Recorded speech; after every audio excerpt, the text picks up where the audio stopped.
Le 24 février 2022, à 5h30 du matin, heure de Moscou, la Russie annonce lancer une offensive militaire inédite sur l'Ukraine. Quelques heures plus tard à peine, les premières sirènes anti-bombardement retentissent. Plusieurs explosions aussi ont lieu dans plusieurs villes d'Ukraine, y compris la capitale Kiev. La population commence à fuir en masse, que ce soit par le train ou par la route. L'escalade de cette guerre qui dure maintenant depuis plus de 10 ans plonge l'Ukraine dans une crise humanitaire sans précédent. Alors 3 ans plus tard, à quoi ressemble l'Ukraine? Comment le conflit a-t-il impacté le quotidien des civils? On vous explique. Le quotidien des civils, alors que le pays entre dans sa 4e année de guerre, c'est un quotidien d'incertitude et de souffrance, avec des besoins humanitaires encore très importants dans l'ensemble du territoire. C'est dans les régions de Kherson, Kharkiv, Soumy ou encore Donetsk que les populations sont les plus impactées par les bombardements, avec des frappes quasi quotidiennes qui forcent de plus en plus d'habitants à fuir. Depuis 3 ans, la guerre a poussé près de 7 millions d'Ukrainiens à fuir leur pays pour trouver refuge en Europe.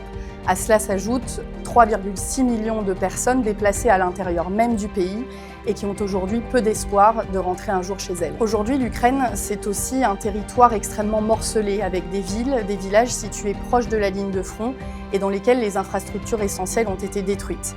Les habitants n'ont toujours pas accès ni à l'eau, ni à l'électricité, ni aux soins médicaux, car souvent, les hôpitaux sont situés à des dizaines de kilomètres de chez eux et encore surchargés par les blessés de guerre. On dénombre plus de 40 000 victimes civiles depuis février 2022. Ce sont des familles, des personnes âgées, des personnes handicapées qui rentraient du travail ou qui étaient chez elles, prises en proie à des bombardements. Les blessures physiques sont très graves, mais les traumatismes psychologiques sont aussi très importants. Aujourd'hui, en Ukraine, tout le monde est impacté psychologiquement par la guerre d'une manière ou d'une autre. Le stress quotidien est lié aux alarmes anti-bombardement, aux tirs d'obus, au deuil, évidemment, un stress lié aussi à l'insécurité financière, à l'impossibilité d'avoir accès aux soins médicaux. On a peur pour soi, on a peur pour ses proches.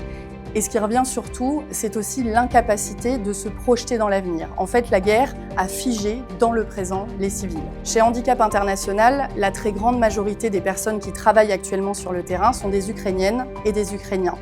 Ce sont des personnes qui, avant l'escalade du conflit, n'étaient pour la plupart pas des travailleurs humanitaires.